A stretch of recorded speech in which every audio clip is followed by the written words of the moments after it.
국민연금공단 채용이 시작되었습니다. 그래서 채용 공고와 자기소개서 작성 가이드 말씀드려 보도록 하겠습니다.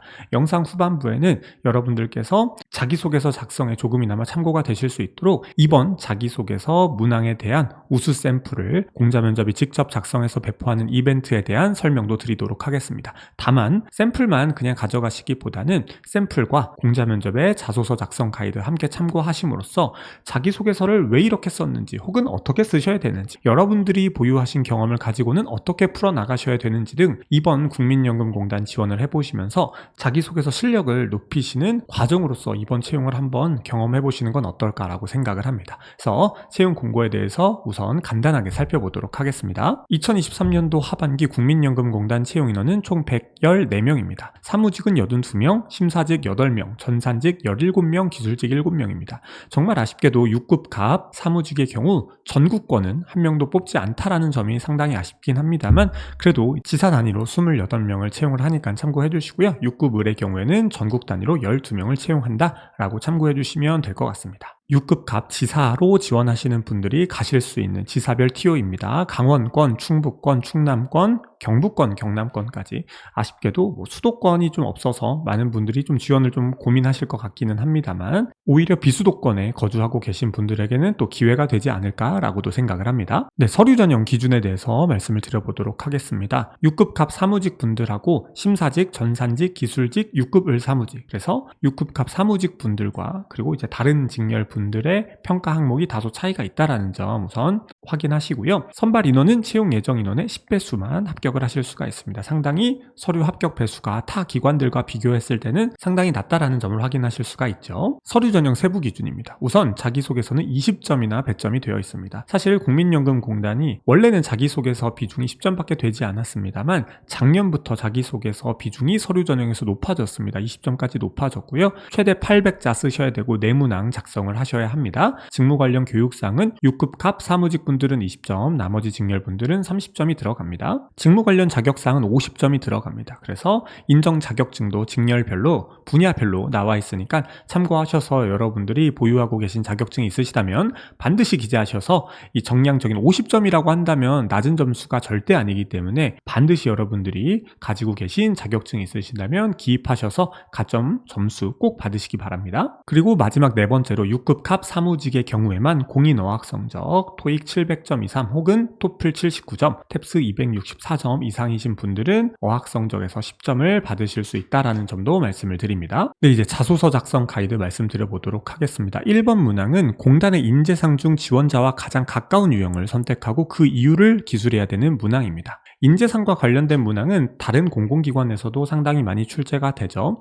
이때 여러분들께 꼭 말씀드리고 싶은 건 인재상 중에 우열을 가리실 필요는 없습니다. 어떤 인재상이 더 좋다, 어떤 인재상이 더 좋은 점수를 받을 것이다, 이렇게 생각하실 필요는 없으실 것 같아요. 인재상은 공단이 나름 심혈을 기울여서 공단에 필요하다라고 생각되는 인재상이기 때문에 이 인재상 중에 무엇이 더 좋고 무엇이 더 나쁘다라고 우열을 가릴 수는 없을 것 같아요. 그래서 여러분들이 보유하신 경험을 바탕으로 어떤 경험이 어떤 인재상에 가장 부합하는지를 선택하셔서 인재상을 초이스하시면 좋을 것 같습니다. 그래서 공단의 인재상을 또 서술하시는 것이다 보니까 경험으로만 글을 마무리하시기보다는 여러분들이 공단의 인재상에 가까운 사람으로서 입사 후에 어떤 식으로 직장 생활을 이어나가실지도 간단하게 한두 문장 작성해 주시면 좋을 것 같아요. 그래서 첫 단락에서는 꼭 단락을 여러분들이 두 단락으로 나누실 필요는 없어요.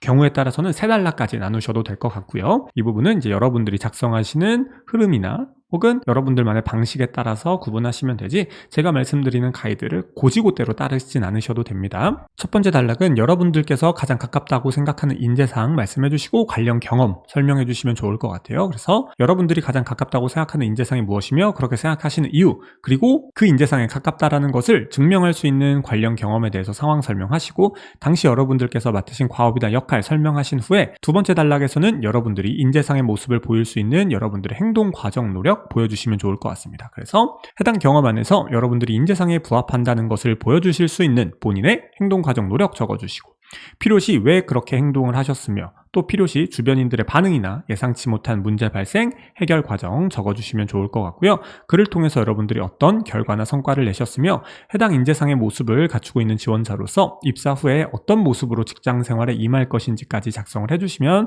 1번 문항의 마무리가 될 것 같습니다. 다음 2번 문항은 전형적인 문제 해결 능력을 물어보는 경험이라고 생각해 주시면 좋을 것 같습니다. 경험을 작성하실 때는 두 가지가 중요합니다. 첫 번째, 경험의 적정성. 그래서 문항에서 물어보는 요소에 부합하는 사례인지 경험인지가 상당히 중요하고요.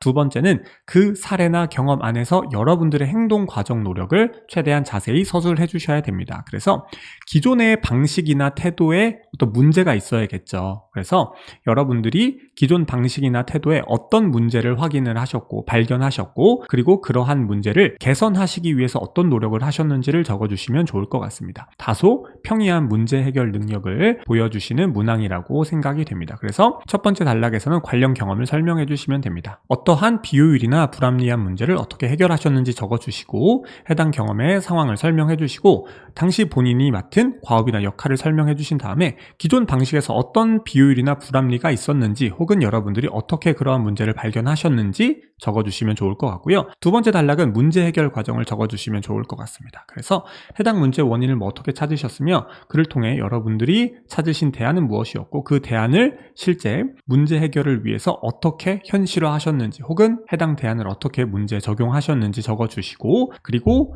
그 대안을 통해서 문제가 어떻게 극복되었는지 필요하다면 주변 동료분들의 반응을 적어주셔도 무방합니다. 그를 통해서 문제가 어떻게 해결됐는지 적어주시면 이 문항이 마무리가 될 수 있을 것 같습니다. 3번 문항은 전문성을 적어주셔야 되는 문항입니다. 그래서 전문성을 갖추기 위해서 어떤 노력을 하셨으며 그러한 노력을 통해 어떤 성과를 내셨는지 구체적으로 기술을 해달라. 상당히 직관적입니다. 직렬 관련 전문성 그리고 그와 관련된 경험에서 본인의 노력과 성과를 적어주시면 됩니다. 그래서 여러분들이 타기관 자기소개서에서도 자주 사용하시는 직무 전문성과 관련 경험을 중심으로 작성하시면 좋을 것 같아요. 역량이라고 하는 것은 상대적으로 남들에 비해 우수하다라는 것이 증명되어야 하고 지원 직무에 기여할 점과 연관이 깊을수록 좋기 때문에 참고하셔서 역량과 관련 경험 그리고 성과까지 고민하신 후에 작성하시면 좋을 것 같아요. 여러분들의 경쟁력을 향상시키기 위한 노력을 첫 번째 단락에 적어주시고요. 어떠한 노력을 통해 본인의 어떠한 경쟁력을 키우셨는지 작성해 주시고 본인이 갖고 있다고 생각하는 경쟁력은 무엇이며 해당 역량이 기관 지원 직무에 필요하다고 생각하시는 이유, 해당 역량을 키워온 대표적인 경험에 대해서 상황 설명을 해주시고 두 번째 단락에서는 여러분들이 경쟁력, 역량 향상을 위해서 어떤 노력을 하셨는지 적어주시면 됩니다. 그래서 해당 경험 안에서 여러분들이 경쟁력을 키우기 위해 어떤 노력하셨으며 왜 그렇게까지 노력하셨고 예상치 못한 문제가 발생했다면 해결 과정까지 적어주시면 됩니다.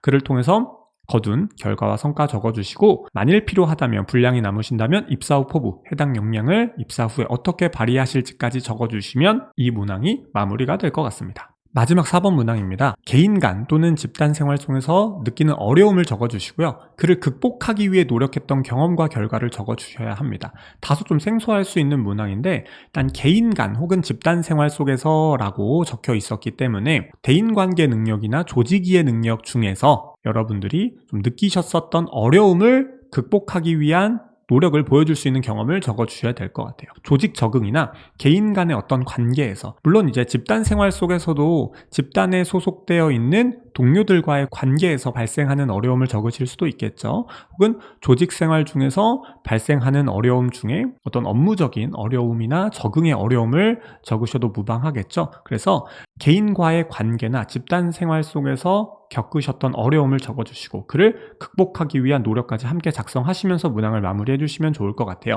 그래서 첫 번째 단락은 관련 경험을 설명해 주셔야 되겠죠. 어떠한 노력으로 타인과의 관계나 혹은 조직 생활에서 느끼는 어려움을 극복하셨는지 적어주시고 다음 바로 경험으로 넘어가시기보단 여러분들이 타인과의 관계나 조직 생활에서 느끼는 어려움 그리고 어려움을 느끼시는 이유에 대해서 적어주시고 다음 이제 관련 경험에 대해서 상황 설명해 주시고 당시 여러분들의 과업이나 역할 무엇이었는지 적어주시고 어떤 어려움이 발생하였는지까지 첫 번째 단락에서 적어주시면 좋을 것 같습니다. 두 번째 단락에서는 타인과의 관계 혹은 조직 생활에서 발생한 어려움을 해결하기 위해서 극복하기 위해서 어떤 노력을 하셨는지 적어주시면 좋을 것 같습니다. 그래서 해당 어려움을 어떻게 해결하고자 하였으며 그렇게 생각하신 이유 그리고 구체적인 어려움 해결을 위한 노력 적어주시면 좋을 것 같고 필요시 동료들의 반응 혹은 글을 통해 거둔 결과나 성과 적어주신 이후에 마지막 여기서 글을 그냥 마무리하셔도 되고, 만일 글자 수가 조금 남는다면 해당 경험을 통해 느낀 점이나 혹은 입사 후에도 어떻게 타인과의 관계를 형성하시거나 조직 생활에서 느끼는 어려움을 극복해 나가실 건지 적어주시면서 문항을 마무리하시면 좋을 것 같습니다. 네, 그래서 국민연금공단 2023년도 하반기 채용 공고 간단하게 알아보고 자기소개서 작성 가이드 살펴보았습니다. 공자 면접이 직접 작성한 2023년도 하반기 버전 우수 자소서 샘플 무료 배포 이벤트에 대해서 설명드리도록 하겠습니다. 해당 유튜브 영상 좋아요 눌러주시고 공자 면접 유튜브 구독 눌러주신 다음에 제가 고정 댓글로 달아놓은 이 블로그 글로 넘어오셔서 댓글로 여러분들의 메일 주소를 남겨주시면 됩니다. 다시 설명드릴게요. 3가지입니다. 첫 번째, 해당 유튜브 영상 좋아요. 두 번째, 공자면접 유튜브 구독. 세 번째, 공자면접이 유튜브에 고정 댓글로 남겨놓은 해당 블로그 글로 넘어오셔서 메일 주소를 댓글로, 비밀 댓글로 남겨주시면 확인해서 국민연금공단 우수 자소서 샘플 배포 이벤트 진행하도록 하겠습니다. 그래서 여러분들이 자유롭게 이벤트 참여해주시면 자기소개서 샘플 보시면서 좀 작성하시는데 조금이나마 도움이 되실 것 같고요. 앞에서 말씀드린 대로 단순히 샘플만 가져가시기보다는 샘플과 자소서 가이드 살펴보시면서 어떻게 자기소개서를 작성을 해야 조금 더 퀄리티 높은 자기소개서를 작성하실 수 있는지 여러분들의 좀 실력을 높이시는 어떤 계기로서 삼으셨으면 좋겠고, 또한 주변에 국민연금공단 지원하시는 분들 계시다면 이 이벤트에 대해서도 널리 좀 알려주셔가지고 더 많은 분들이 이 샘플과 자소서 가이드 살펴볼 수 있도록 또 해주시면 감사드리겠습니다. 그럼 오늘 영상은 여기서 마무리 지어보도록 하겠습니다. 서류 지원 잘 마무리하시기 바랍니다. 감사합니다.